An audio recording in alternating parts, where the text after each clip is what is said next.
Good morning from Florida. It's not exactly a sunny day in Florida. Hurricane Helene is pushing through the Gulf.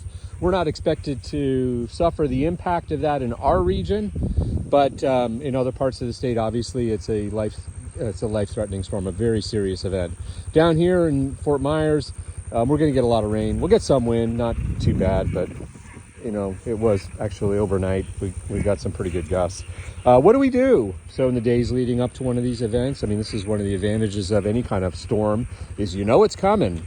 In earthquake country, you get no heads up. You get maybe a 20-second heads up. Here, you get as much as a week. So what do we do? Well, starting with animals, beehives, we make sure that we get something heavy on top of the lids to keep them down. We also will strap them down if the winds are predicted to be severe. Turkeys, actually you see them hanging out right over there underneath that palm right now. They're actually pretty good outside in a severe weather event. If we're expecting a lot of wind, we'll strap down their structure to ground anchors. Same with chicken coops. Although with them, chickens are a little more sensitive to the weather. They do not like being outside in cold and wet weather. Actually, cold being relative here in Florida, it's maybe 75 right now. We're going to leave those chickens in the coop all day today. There's food and water in there. There's about 100 birds in the house right now, so it'll be pretty cozy, but they're fine. They don't want to be outside when it's like this anyways. Cattle, I don't even see them right now because they're probably in pasture 3. They tend to go into the more wooded areas of the property and seek shelter under those trees. Honestly, but I've also seen them out in the open during major storms in pasture 1 here. So they're one of the more resilient livestock animals when it comes to severe weather. In Hurricane Ian, we did have about 4 feet of flooding over this entire property. So you can imagine what that must have looked like. And for the cattle, that was a pretty traumatic event because they had calves, and we found all of them in the south part of the property with the mamas pushing the calves up on the trees to keep their heads above water. And this is not going to be anything like that. But there will be standing water, and that's the second part of preparation. Got to make sure drainage canals and culverts are clear. So we go through either by hand or with our small excavator, and we clear those things out, make sure that there's a path for the water to go from where it's not wanted to where it is wanted.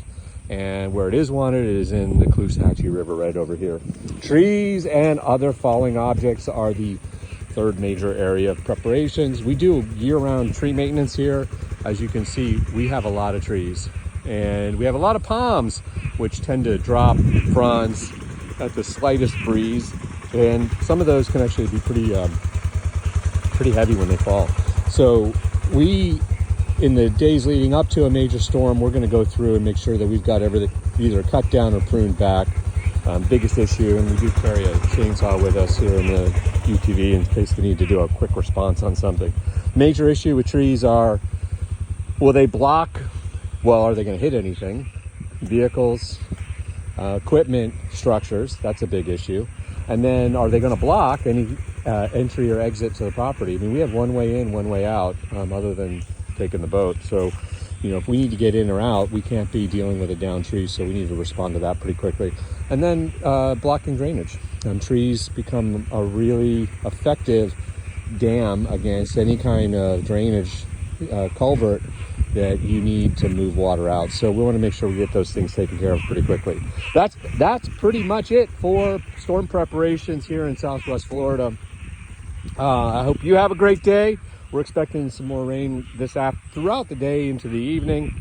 And I would like to also add, keep your thoughts and prayers for the people who live in the northern part of the state and actually through Georgia, South Carolina, Arkansas, Alabama as well, because they're going to suffer the consequences of this storm.